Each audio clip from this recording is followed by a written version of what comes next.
Јас не знам некој од страна што толку ја сака македонската песна како Билја Крстич. Речиси не постои издание каде што нема македонска песна, како што секогаш наоѓаат место сите најубави песни од балканските простори на изданијата на групата Бистрик, чиј предводник сте вие како вокален лидер, би рекла.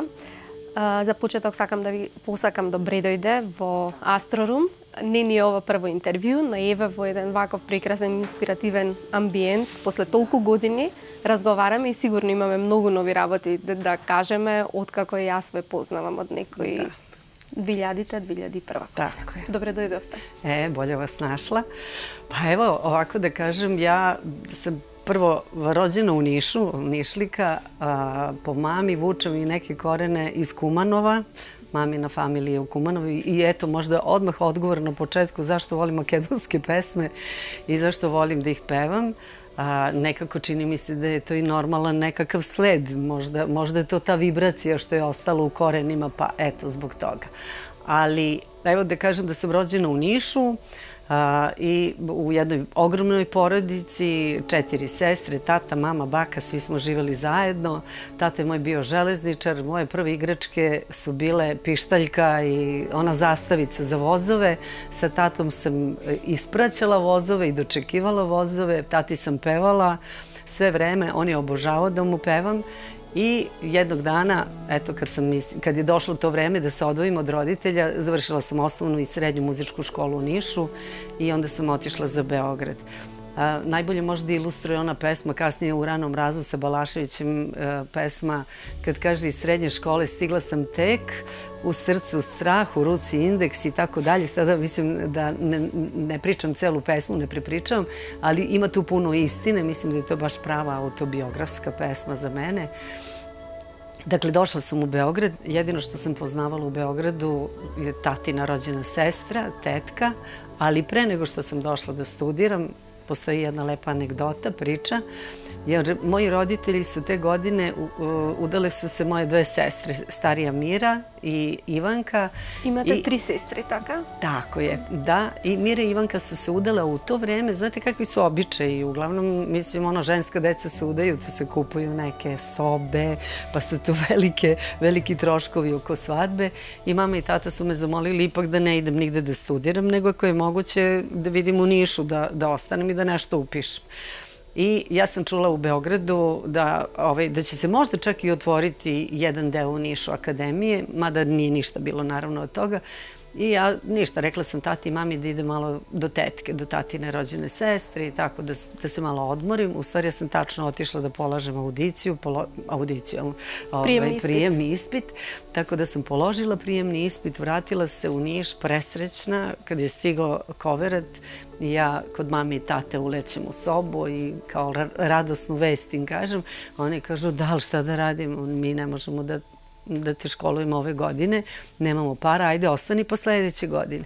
I onda smo napravili kompromis jedan, tata je imao prijatelja direktora muzičke škole u Negotinu i onda sam ja otišla za Negotin, predavala sam solfeđu i klavir godinu dana i skupila parice i lepo se iz Negotina vratila pravo u Beograd i nastavila sam studije.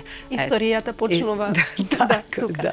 А цело време низ вашата кариера и приватниот живот се привлекува народната музика. Вие практично и кога бевте во првиот бенд имавте фолклорни теми. Потоа се препуштивте на поп музиката, Ѓорѓе Балашевиќ, Бора Чорба и конечно да се вратите на своето, зашто велите, чувајќи деца, вашите ќерки се најзадолжени зашто се посветите на соло проектите. Може ли еден краток пресек, бидејќи зборуваме за антологиски бендови, за групи кои што го одбележаат тоа југословенско време, а вие сте жив сведок од тие убави почетоци, денови. Pa da, evo ja sam 75. 76. sam se vratila u Beograd i tada sam odmah otišla na jednu audiciju. Jedan moj drug, Dragan Miloradović iz Niša, me je preporučio Bori Čorbi. Otišla sam odmah na audiciju kod Bore i Bora, nikad neću zaboraviti tu audiciju, Bora sedi sa gitarom i Ljubiša Lolić, jedan kompozitor, i sada Bora mi nešto odsvira i kao da ponovim, da vidi on da li ja to mogu. naravno ja sve ponovim to što je svirao i poslije toga pričaju Gorica Popović i Sneška Jandrlić, koja su inače već bila u Suncokretu, kaže, došao je Bora na probu i rekao je, ljudi, što sam našao jednu malu sa muzičke akademije, zamislite, sve što je odsviram, ona zna da ponovi. Tako je bio Bog za kako, da, fasciniran. I tako sam počela da radim i da pevam u grupi Suncokret, koja je zaista obeležila jedno divno vreme, to su 70. godine, mi smo bili i grupa godine i često smo nešto, kao mi s vremena na vreme grupa se nešto takmičili, ali smo bili divni prijatelji. To je bilo vreme kada nije bilo... Konkurenti tebe, zdrava konkurencija. Tako je, baš tako. Tako da smo se lepo svi družili i to mi je jedan od najljepših perioda i sa svima njima sam ostala u divnim odnosima. Gorica Popović je danas naša eminentna glumica. Goricu sam ja venčala i mene je Gorica venčala, znači duple smo kume. Sa Đorđem Balaševićem također sam kuma, njih sam venčala, Oliveru i njega. Imam još jedno kumstvo, Ljilja Blagojević i Siniša također. Znači to i filmski, dramski, svet muzički, sve je tu skupljeno, da. I obično u šali svi kažu, pa nemoj da ti neko drugi bude kum, pazi, Bilje svima kuma, znači da je super čovek, odlično. Da, to je potvrda da ste posakuvani među prijateljite i među profesionalci. Da, ja mislim da je to, da kada je čovek normalan i kada ima neke potpuno normalne poglede na život, valjda tako i privlači normalne ljude oko sebe. Tako da mislim da je sve to jednostavno u životu, samo trebamo to da prepoznamo sve. I posle se slučuva Rani mraz. Tako je, i poslije toga sam ja otišla, malo ko zna da smo Bora Đorđević i ja otišli u Rani mraz i to je bila prva postava Ranog mraza, jer su tu bili Đorđe Balašević i Verica Todorović i Bora i ja. Ubrzo je Bora otišao iz grupe, jer mislim da je to bilo i potpuno normalno. Oni su, ipak i Bora i Đole su dva velika autora, i nije to moglo zajedno baš da funkcioniše kako treba. Ego, sueta. Svega je tu bilo, ali ja mislim da je muzička scena mnogo dobila time što su se oni odvojili, što je Bora napravio Riblju čorbu, koji dan danas postoji. Đorđe Bolašević je napravio taj Rani mraz, koji je obeležio jedno divno isto vreme, tamo do 82. 3. godine koliko smo radili, nas dvoje zajedno. Posle toga je Đole već nastavio solo karijeru. Ja sam 83. isto nastavila svoju solo karijeru. Prvi album su mi uradili Josip Boček i Đorđe Balašević. Đole je pisao sve te tekstove i stvarno smo mnogo lepo uradili taj album.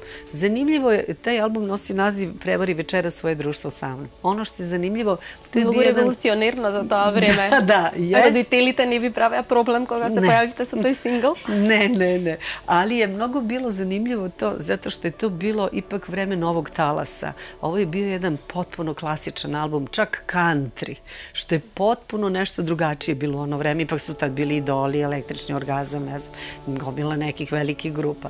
Ja sam to izdržala, dosta sam čak i radila u to vreme. Često sam gostovala i u Hrvatskoj, svuda, mislim, i lepo se prodavale ploče, što je jako zanimljivo. I već drugu ploču sam radila sa jednom drugom ekipom. Radila sam, tu ploču mi je krstio, kum mi je Neša Leptir iz posljednje igre Leptira. Neša je tad bio u vojsci i slučajno smo se sreli. Ja kažem, ja Neša nemam naziv za ovaj drugi album. Kaže on, pa zašto se ne zove Iz unutrašnjeg džepa? A to je iz cuga, onako, i mi tako stavimo, naravno, album se tako zvao, Iz unutrašnjeg džepa, i to isto vrlo bilo zanimljiva čitava ta ekipa. Tu je bio Bate Kovač, producent, i Zoran, sad sam zaboravila kako se zove, ali su tu u Bajaginom studiju smo radili, tu je Saša Lokner radio skoro sve aranžmane, tu su bili i Bata Zlatković iz Galije i Nikola Čuturilo i tako dalje, baš jedna velika, divna ekipa, tada mladih ljudi. Samo što gi spomnuvate iminjata, pravite retrospektiva na jugoslovenski od pop rock. Tako je, da. I mnogo je bilo zanimljivo jer su svi zaista, da, i tada su recimo svoj najveći hit, to je bilo zanimljivo. Na tom albumu se nalazi hit Pošta poštare. I to su radili Idoli. I oni su hteli, u stvari tada su se već rasturili i onda im je ostala ta pesma, ali su to hteli da konkurišu za Euroviziju. Hteli su s tom pesmom da idu. A zanimljivo je jer su posle prepravili taj tekst. Ja nešto pevam kao Pošta poštare, nađi mi mladića bre. A oni su pevali Pošta poštaru, nađi meni devojku. To je bilo to. I uglavnom, eto, mislim, divno jedno vreme, neka bezbrižna muzika, nekako je sve išlo normalno. I eto, treći album, taj solistički, jednostavno jednostavno se zvao Bilja. I tu je, mislim, jedna divna ekipa muzičara radila i ja sam onda malo zastala sa svojim... Тогаш почнуваат семејните остварувања, така? Брак, деца? Tako je, zato što je bilo i nekako i normalno da se posvetim porodici. Ja sam taj tip, nisam ja neko ko će sada zbog karijere da nešto žrtvuje porodicu. To nikada ne bih ni radila. Ne kritikujem oni koji to rade, ali prosto moj stav bio takav. I onda sam bila malo sa decom, onda sam dosta bila angažovana i radila za decu. Bila sam štrumfeta sa 7 mladih, obišli smo celu Jugu u ono vreme. Onda sam radila s one strane Duge sa Mandom, to je isto bila jako lepa i velika turneja. Radila sam dečije predstave sa mojom Goricom Popović, Mimom Karadžićem, Milena Dravić je tu bila, Jelica Sretenović, jedna sjajna ekipa glumaca, tako da sam stekla i to neko, da kažem, glumačko iskustvo. I sve u svemu, dakle, u svemu sam se negde oprobala. Mislim, i svako je vreme imalo zašto sam to radila. Jer mi je bilo najlakše ovo za decu da radim i snimala sam te dečije i ploče u to vreme, zato što sam imala malu decu i to je najzgodnije. Onda dete pod ruku, dete ide na probu, na pozorišne predstave, ne znam, na koncerte za decu. Tako da, eto... Денес ги имате Милица и Ленка, многу големи, а и баба сте, имате внука. Tako je, ja imam unuku novu i mnogo sam ponosna, moja nova je veliki borac i mnogo se radujemo svakom njenom malom uspehu i njoj posvećujem mnoge neke stvari. Tako da i pesme neke, posebno njoj pevam. I neverovatno, baš sa posljednjeg albuma pričat ćemo nešto sigurno o posljednjem albumu. Na posljednjem albumu ima jedna vlaška pesma, dakle ona ništa to ne razume, ali samo to hoće da sluša i uopšte neće nijednu drugu da sluša pesmu. Vjerojatno zašto dugo traje.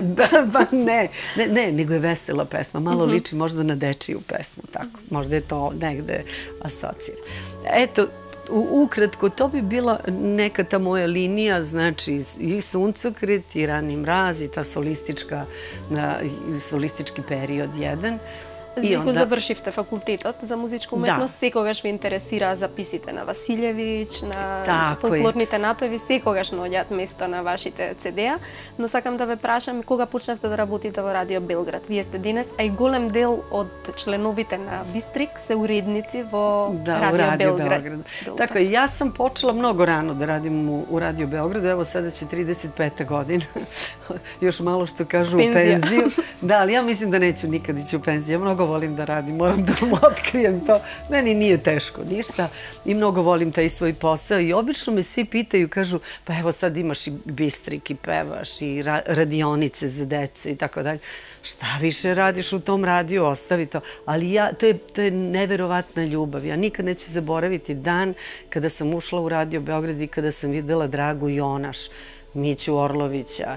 Prvi put sam radila sa jednu divnu emisiju Zabavnik sa čuvenim glumcem Đuzom Stojiljkovićem. On je bio preko puta mene, ja sam takvu tremu imala, da li ću sve da uradim što treba. Pa je bila Dina Čolić, pa to su sve Mersiha Čolaković i tako dalje. To su sve neka velika imena koja su negde oblikovala ili oblikovana u Radio Beogradu. Tako da imali smo od koga da učimo.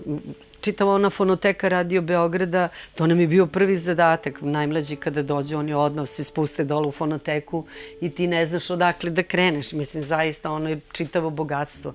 Kažu da je fonoteka Radio Beograda jedna od najbogatijih u Evropi i da imamo raritetne snimke. I zaista jeste tako. Evo, da vam otkrijem tajnu, 35 godina znači sam u radiju. Ja sam jedan veći deo fonoteke pregledala, ali nisam uspela sve. I neće imati naravno vremena. Treba bi mi barem još jedan život. Имате авторска емисија таму и се грижите за целата програма. Што вие кажавте дека сте биле фасцинирани од големите имиња на радиото? Дали има млади луѓе сега што се заинтересирани и што учат од вас? Дали времињата се сменија во секој поглед? Pa ne znam kako da to kažem, a da se neko ne naljuti ako sluša. Mislim da nije to više onako fascinantno kao što je nama bilo fascinantno. Danas nekako dolaze, ti mladi ljudi dođu i mislim, već kao da znaju sve da rade. Naravno da ne znam, mislim, iskustvo je nešto što treba da se sa mladošću poveže. Mada ima i one dece koje zaista koje dođu i sve ih zanima i hoće da nauče. ali i mi stari mnogo učimo od njih, jer oni što se kompjutera tiče i programa, mislim, mi ne možemo tu da im priđemo. Mada moram da se pohvalim da sam sve naučila ono što je vezano za program radija. Radim i, pošto mi imamo taj neki veliki program Radio Man, da vas sada ne gnjavim mnogo, i u CD Ekstratoru i, mislim, imamo milion nekih stvari koje smo naučili. I svaki put kažem kako mi je bilo strašno kada su nam doneli sve te skalamerije i kad su rekli, dobro, sad moramo da učimo. Svi smo se povukli, mi stariji, niko neće da ide na te časove. Kao, ja vidim, nemam, mislim, moram, šta ću? Nemam izbora i krenem. I zaista je velika stvar. Pa mislim, moramo da idemo s vremenom i da budemo u vremenu, da. Дојдовме до моментот на Бистрик.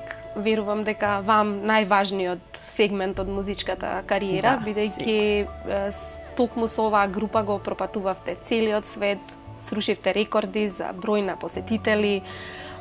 Последно нешто што ви излезе во Британија. Знаеме дека во европските земји имаат издаден албум и други групи, но во Велика Британија, во меката за популарната музика, ретко кој успева да издаде албум. Може ли за Бистрик, бидејќи таму сте собрани пријатели и таму сте едно семејство, долги соработници, може би тоа е клучот на успехот? Pa, mi jesmo kao neka porodica. Moram da kažem, 15-16 godina Bistrik postoji. Ja ću samo ukratko da kažem kako je sve to krenulo. Vrlo naivno. Ja sam samo imala veliku želju da tradicionalne pesme predstavi malo drugačije, da one budu moderni, da ljudi mogu da to negde čuju na pravi način. Ono što je njima blisko da bude. I onda sam krenula eto toga, baš ste i rekli lepo, od zapisa profesora Vasiljevića, na kojem me je uputio Mikan Obradović, naš eminentni etnomuzikolog, divan jedan kompozitor, čovjek koji odlično poznaje i stilizaciju i obrade, i sa njim sam počela da radim do dana današnjeg. I u grupi Bistrik su uglavnom svi školovani muzičari, mi smo svi završili fakultet muzičke umetnosti, neko je sa klavirskog odseka, neko violinu i tako dalje, neko i etnomuzikologiju. Dakle, imamo onako od svega pomalo, imamo i dirigente i etnomuzikologe i kad se skupimo svi, to je u stvari prava jedna mala muzička radionica. I tako je nastao prvi album koji je u stvari objavio V2. Prvi album nam je objavila u Grčkoj, u stvari izdavačka kuća pod velikim okriljem Virgina. Drugi album smo objavili zapisi, recimo, to je zanimljivo, to je uživo sniman album direktno u studiju M, ono proba na 3-4 i sledeći take je već snimanje. To je jedini album koji smo tako radili, mnogo sam ponosna jer je u stvari to album za Zonu Zamfirovu bio. To su i pesme iz Zone Zamfirove. Treći album Tarpuš je objavila nemačka izdavačka kuća, Intuicija Shot Music, vrhunska jedna izuzetna kuća, i mnogo je bilo zanimljivo kada su dobili materijal, kada je neko rekao, ma nećemo ovo da slušamo, ovo su sigurno trube i ne znam nija šta. Oni su potpuno kontra bili, potpuno više su okrenuti džezu, umetničkoj muzici i to. I onda su čuli prvu pesmu i rekli su, pa gde su bre ovde trube, šta je ovo? Nigde nije bilo naravno truba. I jako im se to dopalo, oni su objavili taj Tarpuš i Tarpuš je u stvari dobio najveće priznanje, da kažem, baš u Engleskoj. Songlines, čuveni magazin specijalizovan za world music, ga je stavio u Top of the World, u 10 najboljih albuma sveta, tako da sam mnogo bila ponosna. Ja nisam mogla da verujem da se to nama dešava.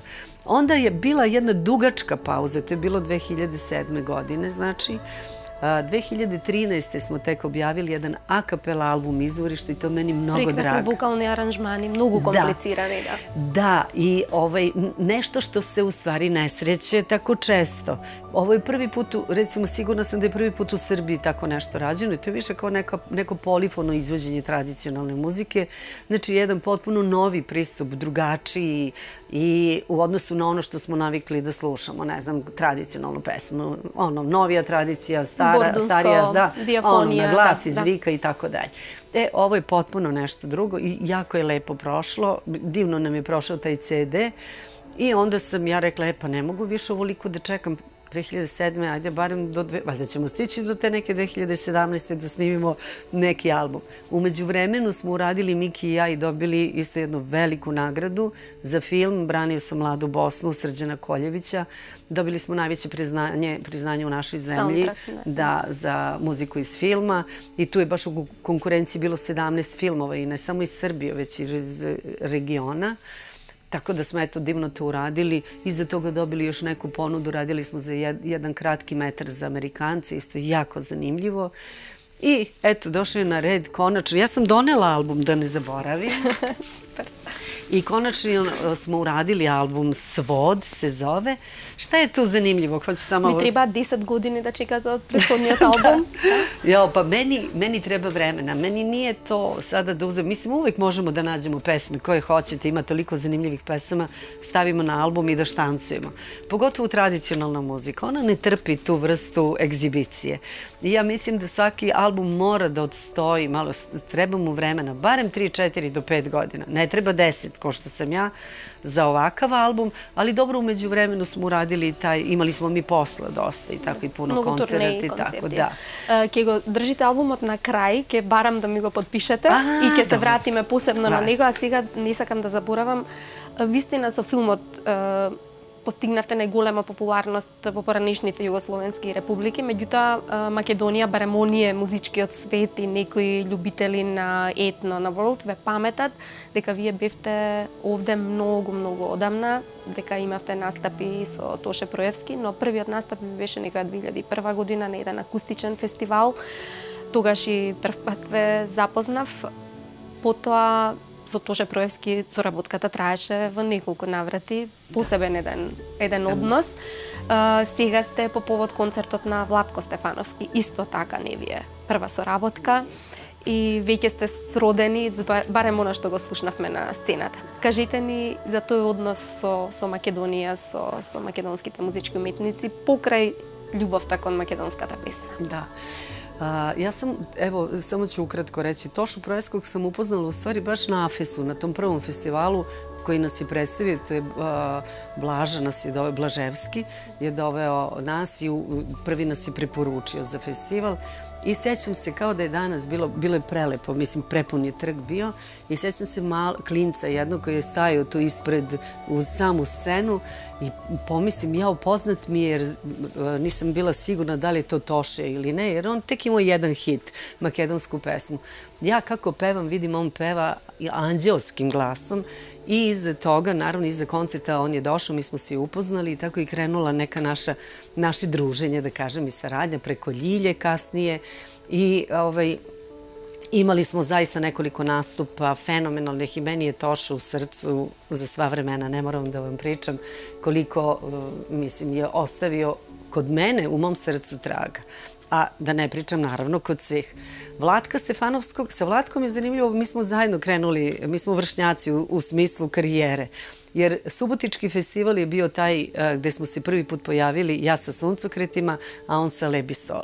I baš sam mu rekla skoro, ja kažem, nikad neću zaboravim kako smo svi pali u nesvest kad ste se vas trojica pojavili i kako smo gledali u tvoju gitaru, šta si ti radio sve sa gitarom. Tako da je to bilo potpuno fascinantno, zaista, za ono vreme. Onda, naravno, usput, evo sad poslednjih 2-3 godine, baš Vlatko i ja često smo nešto sarađivali, u stvari Vlatko me već 2 puta nešto zvao i radili smo nešto zajedno i u Beogradu i mnogo se radujem, pogotovo ovim koncertima, rasprodatim koncertima. Nije mala stvar rasprodati 3 koncerta u ovo vreme kad svi znamo koliko se teško prodaju koncerti ovog tipa, pogotovo ove neke kvalitetne muzike. Utoliko zaista velike čestitke s moje strane i meni veliko zadovoljstvo da smo uspeli da napravimo ovu saradnju sad. I dobivte aplauz na otvorena scena. Da, pa znate šta, ja mislim nekako publika u Skoplju i ja imamo neku posebnu ljubav, moram da priznam. Ovo nikako nije dodvoravanje, jer znam svaki put kada sam bila sa Bistrikom, to su zaista bili najiskreniji i najlepši aplauzi koje sam dobijala. I ljudi posle koncerta koji su dolazili, sa koliko ljubavi i poštovanja su se odnosili prema ovome što ja radim. I mnogi me i pitaju, pa čekaj, mislim, ti najviše imaš u stvari makedonskih pesama u repertoaru, ali ja u šali kažem, naravno, da ne u šali, u stvari, to i jeste činjenica. Makedonija ima zaista, po meni, najlepše pesme. To je ono što ja volim u Srbiji, što ima Vranje, recimo. Вие сакате Димитрио Сине Митре, а сакате и Јано Севдалино. Тоа се некои пандани на... Jano Sevdalino je po meni najlepša pesma. I ja se sećam koliko sam plakala kada sam prvi put čula Kirila Mančevskog.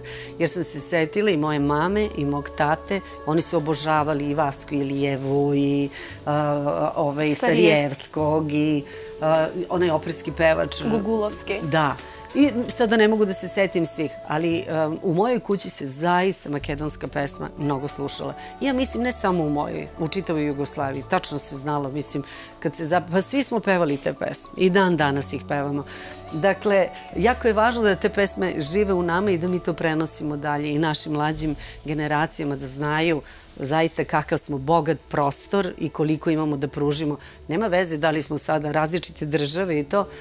Ja lično, iskreno da vam kažem, mnogo patim što nismo i dalje svi zajedno. Čini mi se da nam bilo najbolje dok smo bili zajedno, ali i ovako možemo da se čuvamo i da se pazimo kroz muziku. Бидејќи сите работи што ги правите во животот се со една висока професионалност, со предзнаење, со чекање да оттраат, да созреат, предпоставувам дека многу читате, а бидејќи се наоѓаме по еден прекрасен амбиент, книжарница, што е последно што сте прочитале, што ве фасцинирало, што ви помага во вашата уметност на директен или индиректен начин? Da, pa nešto veoma zanimljivo. Obično ja čitam neku literaturu više vezano za muziku i tako, ali stignem naravno i ovo drugo da čitam. Nećete verovati, čak sam evo u sobi u hotelu sam ostavila knjigu Vreme čuda Pekića. Pekića, moram da priznam, nisam čitala do sada i mislim, ne zato što ga nisam volela. Da, Borislav Pekić. Не дошол на ред во животот. Pa mislim, ne može da se stigne, stvarno, realno, mislim, čovek, možda uz neku bolju organizaciju, da, ali ja zaista i mnogo radim i tako. I knjiga je vrlo teška i veoma, neka visoka filozofija i pokušavala sam iz par puta krenem da čitam i stignem do nekli i ne mogu, mislim, moram ponovo da se vraćam. Zaista kroz Bibliju, biblijske likove, kroz divne priče, toliko jedna poučna, divna knjiga i svakome bih preporučila to da čita. Evo, ja ću je verovatno večeras i završiti u hotelu. Još malo mi je ostalo. Супер. Сега сме кај албумот, посебно сте горди новој, реков ми излезе во Британија и ова е тоа издание, англиското. To je englesko izdanje, to je jedna divna kuća, 40 godina postoje, baš mislim onako sa velikim iskustvom i tradicijom. Zanimljivo je bilo kada smo poslali isto materijal, nas je preporučio Dragan Ristić iz Kala, grupa Kal, rekao je Bilja, pa ajde, zašto stalno za jedne, dajte i malo, nikad niste bili u Engleskoj, to što ne bi, recimo, probali tamo. Ja kažem, pa ne znam gde. Pa evo, kaže, ima jedna divna kuća, ako im se dopadne, evo, mi možemo samo da pozovemo, da preporučimo. Tako da je on pozvao i zamolio samo da preslušaju. On je rekao, ja ne mogu da odlučujem o tome, ali ako im se dopadne, eto, imate priliku. To se retko dešavalo i dešava se retko u poslu, da za 2 sata vam se neko javi i kaže mi želimo vaš album da objavimo. Mi smo pali u nesvest, mislim što od sreće, radosti i tako dalje. I tako smo napravili tu jako lepu saradnju. Dakle, Svod je album, Svod ima višestruko značenje. Svi znamo da može da bude nebeski svod, svod dragulja, biserni svod kao pesme, biseri. A u stvari mi smo pod taj svod stavili sve naše albume, jer prvi je Bistrik, to je voda, drugi su zapisi, mogu da budu tonski i notni i tako dalje. Treći nam je Tarpoš, ona ženska lepa kapa pod koju smo malo to stavili, natkrili. Četvrte, izašli smo na široko izvorište, jer izvor je mali, ali su obale široke. I evo, peta sreća, album Svod, pod jednim velikim svodom smo sve to stavili. И јас ви благодарам што ни направите еден прекрасен свод овде на целата ваша кариера, на сите ваши размисли, иако знам дека нема да ни бидат доволни уште неколку денови да разговараме се што сте направиле досега. Го споменавте Владко дека било фасцинантно кога прв пат се појавил во Суботица, но фасцинантно е дека Владко и денес фасцинира. Апсолутно. И вие исто така после толку годишна кариера. Vi благодарам mnogo za ovaj razgovor. Hvala, evo ja vam poklanjam album i lepo da ga preslušate i da uživate. Благодарам mnogo.